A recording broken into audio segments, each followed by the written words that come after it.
Rugby World Rankings. It's been a while since I've had a look at these. I think this is probably the first time since just after the World Cup. So I'll have a quick chat about these at the end. I'll crack open these two because I've gotten two packages recently, which have been sitting taunting me for a couple of days now. So I'll crack them open at the end. But for the Rugby World Rankings, it's kind of an interesting one because we are at that point where it's the Six Nations, so we've got all those northern teams playing, and it's not just the Six Nations. Other European nations are playing as well, like Spain and Georgia and Belgium and Russia and all those kind of teams. But yeah, there's been a little bit of movement. It's still probably...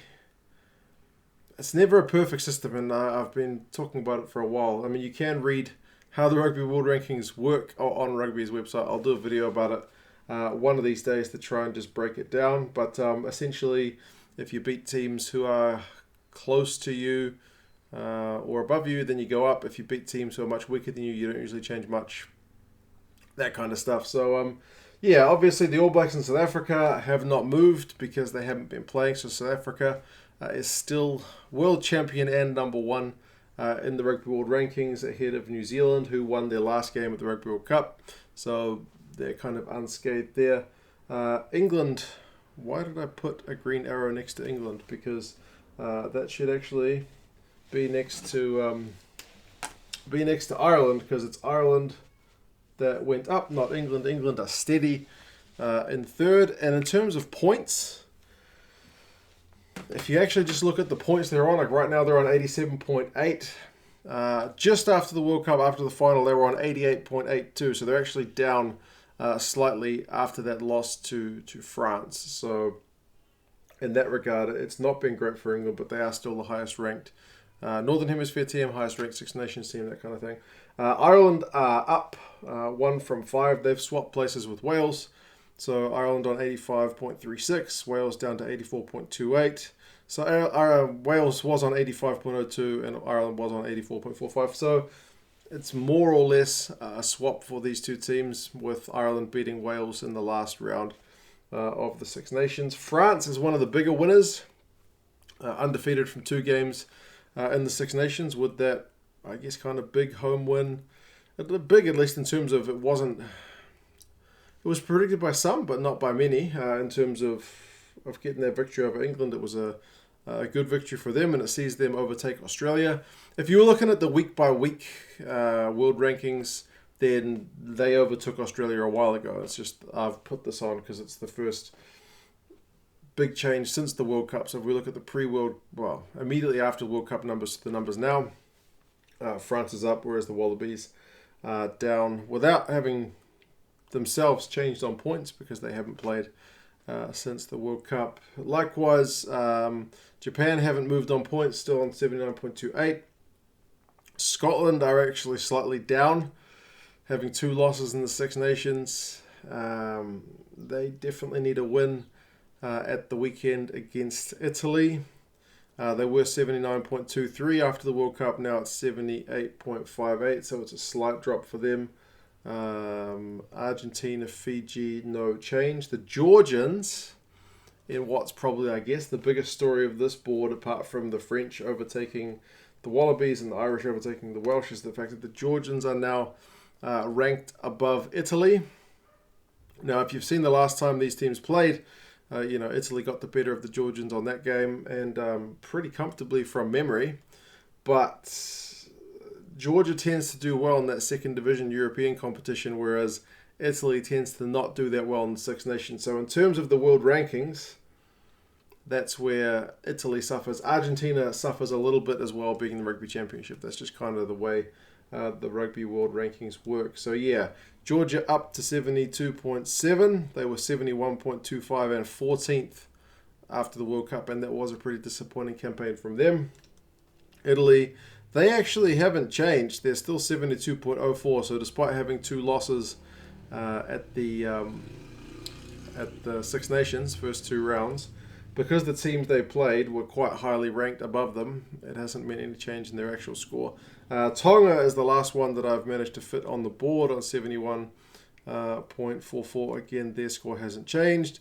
Outside of the top 14, Samoa 15, Spain 16, USA 17, Uruguay 18, Romania 19, Portugal 20. They are up a couple of spots from 22. Hong Kong up to 21 or stable at 21. Yeah, they were 24 after the World Cup. Canada is at 22, so same as after the World Cup, and Namibia is at 23, same as after the World Cup. So, yeah, that's the way the Rugby World Rankings have moved of late. So it's only really the European teams that are on the march at the moment. There are some big games coming up in the Six Nations, this coming weekend. So Ireland's game against England is going to be pretty fascinating because Ireland are yet to drop a game. Scotland and Italy for the wooden spoon, in all likelihood. And it's still early in the competition, so maybe that's being a bit premature, but that's probably what it's going to be called as. And Wales and France, which is number 5 and number 6 on the world rankings. So there's certainly lots to play for in the coming weekend. So yeah, pretty exciting stuff. These packages, one of them, this one is from David. I'm pretty sure I know what one this is because I was in communication with David before he sent this through. This is a Wales jersey. It's the current Wales jersey, which is pretty nice. Thank you so much for this, David. It actually it's a totally different fabric from the original Wales jersey I bought, which was that kind of one which has got like the dragon scales on the outside. I don't think I have it near me, but it is more similar to the one that Carl sent through. But yeah, man, so this is my 3rd Wales jersey. I'm getting stacked up with Wales jerseys. Very, very slick, man. Very nice. It's actually got kind of 2 tones of red. If you probably doesn't show up that well on the camera, but it's kind of like, I guess it looks like armor. The Wales jerseys always have that kind of extra feature about them, that it looks like armor, or it looks like dragon scales, or it looks something like that. So, fantastic stuff. Thank you so much for that, David. And this one is from Mark.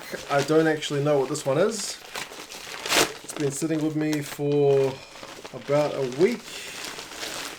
Wow, okay.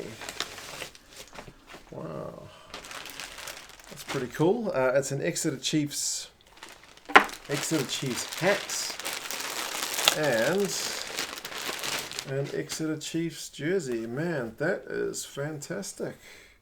These guys are doing really well in the Premiership and in the Champions Cup at the moment. It's probably one of the bigger teams, kind of like club jerseys that I was yet to get. So man, Exeter Chiefs jersey, that is amazing. Thank you so much for that, Mark. This will come in very handy with the upcoming Champions Cup game as well. It is really light as well. And the Exeter's one's interesting because I've been shopping around for jerseys a fair bit. It's interesting in that I think only Exeter Chiefs website sells their jerseys. They don't kind of outsource to any other companies. If you want an Exeter Chiefs jersey, you got to get it from the Exeter Chiefs website, as far as I could tell. And the hat to go with it, man, that is amazing. So thank you to Mark. Thank you to David for those jerseys and the hat, man. Amazing stuff. Much appreciated. And thanks guys for watching. Drop us a like if you're keen.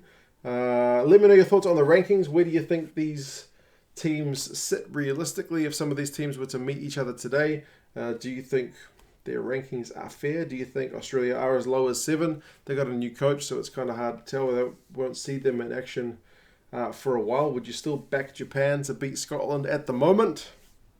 And we'll find out how these 4 go, which is really great that it's 3, 4, 5, and 6 really ranked so close together and all playing this weekend. So yeah, if you guys are keen on watching some Six Nations, you can do that. Well, if you're in one of the Six Nations, that's fine. You guys can get it for free online. If you're not, you can just use a VPN to do that. But I will chuck a link in the description for you guys if you're interested. Anyway, guys, cheers, and I will talk to you again soon. See you later.